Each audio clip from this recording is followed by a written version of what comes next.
So, good day mga boss. Meron tayong customer dito na NMAX Vito. So, ayan. So, mga tinakbo nito ay nasa 170,000 na.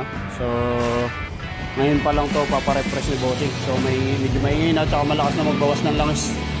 So, sa 1,000 km na tinatakbo niya, halos mahigit kalahati yung nawawala. So, kailangan na iparefresh. So, ayan. Bubuksan na natin. Let's go. So, ito na mga bossing. So, nabuksan na natin yung makina ni bossing. So, ito yung tinakbo na 170,000 km. So, ayan.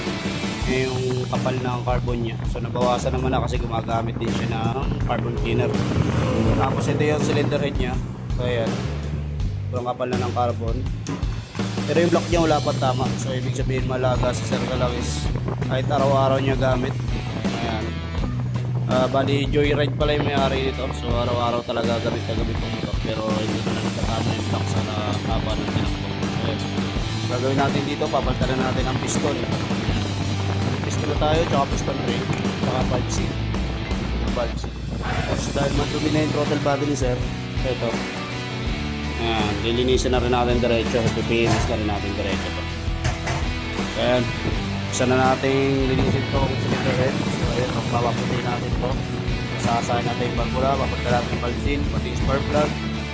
So ito lilinisin natin. So ayan. Ito na mga bossing, natapos na natin linisin yung cylinder head. So tinanggal natin yung carbon deposit. Tapos sinasa natin yung valvula. So ito na yung valvula niya, malinis na. So tinanggalan natin ang carbon deposit yung valvula, tapos sinasa natin. So ayan.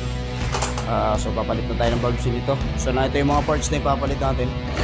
So ito yung original na valve seal, tapos piston, tsaka piston ring, original lahat yan. Tapos head gasket, tapos fuel filter valve, PPMS natin diretso to, tsaka spark plug na original. So ito, gumamit tayo ng chemical na pang F5. So ayan, malinis na siya. So kakabit na lang natin. Let's go! So ito na mga bossing. So natapos na natin engine refresh yung motor ni bossing. Tapos nilinis na natin yung throttle body. So ayan, nilinis na rin natin yung F5. So ayan, naisalpak na natin. So ito, paanda rin na natin. Let's go! Yun o. Okay. Ayan, okay na yung motor ni bossing. So lilinisin na lang natin yung CVT. So dahil may pa-promo tayo ngayon, so pag nagpa-PMS, may free CVT tayo. So ang babayaran na lang natin sa CVT ay yung mga magagamit kagaya ng CVT cleaner, saka kung ano yung makikita ang palitan sa loob. Pero yung labor nito sa CVT, libre na. So ayan, promo namin yan sa PMS. So pag nagpa-full PMS ka, so ayan, may free CVT ka at saka chill. So ayan.